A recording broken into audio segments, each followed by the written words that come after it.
അസ്സലാമു സംഭവബഹുലമായ ഇസ്ലാമിക ചരിത്രത്തിലെ ത്യാഗനിർഭരമായ രേടി സംക്ഷിപ്തമായി ഞാൻ നിങ്ങൾക്ക് മുമ്പിൽ അവതരിപ്പിക്കുന്നു ഒരു കഥാപ്രസംഗ രൂപത്തിൽ. നമുക്ക് 5-6 നൂറ്റാണ്ടിന്റെ ലോക ചരിത്ര താളുകൾ പരിശോധിച്ചു നോക്കാം. ലോക ചരിത്ര താളുകൾ കൽപ്പം താഴെ നിന്നു മറിക്കാം. ലോക നടുക്കിലെ വൃത്താന്തങ്ങൾ വായിക്കാം. 5-6 നൂറ്റാണ്ടിന്റെ വാർത്താ പേജുകൾ നോക്കാം. ആദരമക്കയിൽ അന്നു നടന്നവ ഓർമ്മിക്കാം. അതെ, കറുത്തിരുണ്ട യുഗം. ഒരു സമുദായക്കാരന്റെ വരവിനെ ലോകമാകാംക്ഷയോടെ കാത്തിരിക്കുന്ന കാലം. ആ കാലത്തിന്റെ കൈക്കുമ്പിളിൽ ഒരു പൗർണമിയെ പോലെ തിരുനബി സല്ലല്ലാഹു അലൈഹി വസല്ലം മക്കയിൽ ദിനം ചെയ്തു. മാനത്തിന്റെ മട്ടുപാവിൽ നിന്നും മാലാഖമാരുടെ അകമ്പടിയോടെ പരിശുദ്ധ ഖുർആൻ മണ്ണിലേക്ക് ഇറങ്ങുവാൻ തുടങ്ങി. അപ്പോൾ പന്തം കണ്ട പെരിച്ചാഴികളെ പോലെ മക്കാ മുശ്രിക്കുകൾ ഒരു ഭാഗത്ത്, പുണ്യതീർത്ഥം തേടി ദാറിലിറക്കം എത്തുന്ന സത്യാന്വേഷികൾ മറുഭാഗത്ത്. അതാ അവിടെ ഒരു മനുഷ്യൻ. നമുക്ക് അയാളെ ഒന്ന് പരിചയപ്പെടാം. കഠിന കറുപ്പേറും വിരൂപനാണ്, കാന്തിയില്ല മേനി മെലിഞ്ഞതാണ്, ചുണ്ടം തടിച്ചേത ചുരുള് മുടിയാണ്, ചുരുങ്ങും മുഖരോമം വികൃതമാണ്. അതെ, കറുത്തു മെലിഞ്ഞൊരു മനുഷ്യൻ, തടിച്ച ചുണ്ടുകൾ, നേരിയ താടിരോമങ്ങൾ, ചുരുണ്ട തലമുടികൾ. ഒരൊറ്റ നോട്ടത്തിൽ തന്നെ അയാളൊരു എത്യോപ്യക്കാരനാണ് തോന്നും. തീ തുപ്പുന്നവൻ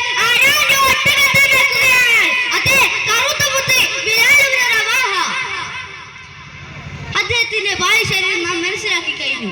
എന്നാൽ ആ കറുത്തിരുണ്ട തൊലിക്കകത്ത് കറുകറുത്തിരുണ്ടതൻ താടിയകത്തുള്ള മനം കരകത്തിൻ നിറാമത്തതാണ്. അത് തൗഹീദിനൊളി ദീപം കാതറി കത്തിത്തിളങ്ങുന്ന തങ്കത്തിൻ നിറാമത്തതാണ്. ഈ വഴി തിരുനാമ മകതാരിൽ ഇറച്ച് ഇസ്ലാമിൻ കൊടി കീഴടി ചേരാൻ ഉറച്ച് ഇമ്പപ്പൂറ സൂര്യന്റെ മിന്നൽ ചേരാൻ ഉറച്ച് പുണ്യമില്ലാ തിരുദീനിനെ പൽകിടുന്നേ യജമാനപ്പോൾ ദേശം പേറുത്തിടുന്നേ രോഷം ചുരുത്തിടുന്നേ. കറുകറുത്തിരുണ്ടതൻ താടിയകത്തുള്ള മന്നം കനകത്തിൻ നിറാമത്തതാണ്. അത് തൗഹീദിനൊളി ദീപം കാതറി കത്തിത്തിളങ്ങുന്ന തങ്കത്തിൻ നിറാമുറ്റതാണ്. അതെ, ആ കറുത്തിട്ട തൊലിക്കകത്ത് പുതിലാവ് പോലെ ഹൃദയമുണ്ടായിരുന്നു. മാറ്റത്തിന്റെ പടപ്പാട്ടുകൾ കേൾക്കേണ്ട താമസം ആ ഹൃദയം അതിരുകൊണ്ടു. എന്നാൽ അതിക്രൂരനും ഇസ്ലാമിന്റെ ബദ്ധശത്രുവുമായിരുന്ന അദ്ദേഹത്തിന്റെ യജമാനൻ ഉമയ്യത്ത് ഇബ്നു ഖലഫ് എന്നതായിരുന്നു ആ അഹങ്കാര ദുർഭൂതത്തിന്റെ നാമം. ബിലാൽ പുതിയ മതം സ്വീകരിച്ചതിനെ അയാൾ പൊട്ടിത്തെറിച്ചു. ചുട്ടുപൊള്ളുന്ന മണൽക്കാട്ടിൽ ബിലാലിനെ അടിച്ചു വീഴ്ത്തി, ഉടിയാടുകൾ അഴിച്ചു മാറ്റി, അനഗ്നമായ മാറുവിടത്ത് കൂറ്റൻ പാറക്കല്ലുകൾ കയറ്റിവെച്ച് അതിന്റെ മുകളിൽ കയറി നിന്നുകൊണ്ട് അധികാരി ആക്രോശിച്ചു. എന്തടാ നീ ചേർന്നടാ മുഹമ്മദിൻ മതത്തില്, എങ്കിലൂടൻ പോന്നടാ നീ എത്രയും വേഗത്തില്, എന്നുടെ ആടിമയന്നെ തോർക്കടാ നീർത്തില്, ഏറിടും മാടിയിടായി ലായിടും നീ മൗത്തില്. എടാധികാരി, നന്ദി കെട്ട അസത്തെ, എന്റെ ഉപ്പും ചോറും തിന്നതിന് എന്റെ സമ്മതമില്ലാതെ മുഹമ്മദിന്റെ മതത്തിൽ ചേർന്നു. അല്ലടാ ഉടനെ മതം വലിച്ചെടുത്തോ, ഇല്ലെങ്കിൽ നിന്റെ നെഞ്ചോര കൊണ്ട് ഞാൻ എന്റെ കുലദൈവങ്ങളുടെ നാമം കുറിച്ചിടും.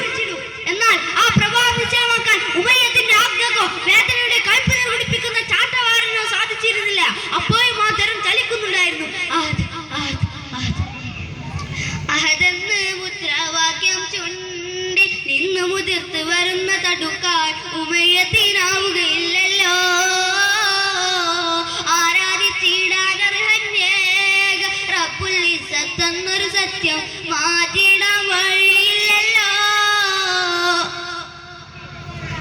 അങ്ങനെ ഒരു കൊടുങ്കാറ്റടിച്ചതുപോലെ അവിടെയെല്ലാം ശാന്തമായി.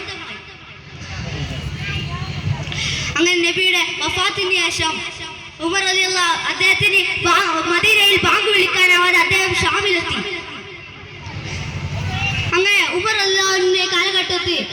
അദ്ദേഹം വീണ്ടും മദീനയിലെത്തി. മനം കുളിർക്കുന്ന ബിലാൽ റളിയല്ലാഹുവിന്റെ ബാങ്ക് വിളി കേൾക്കാൻ ഉമർ അതിയായ ആഗ്രഹം പ്രകടിപ്പിച്ചു. എന്നാൽ ആ ആഗ്രഹത്തിന് വേണ്ടി ആ അറ്റുപോയ സ്വർഗമാധുരി ഒഴുകുവാൻ തുടങ്ങി. അല്ലാഹു അക്ബർ, അല്ലാഹു അക്ബർ, അല്ലാഹു അക്ബർ, അല്ലാഹു അക്ബർ. അശ്ഹദു അൻ ലാ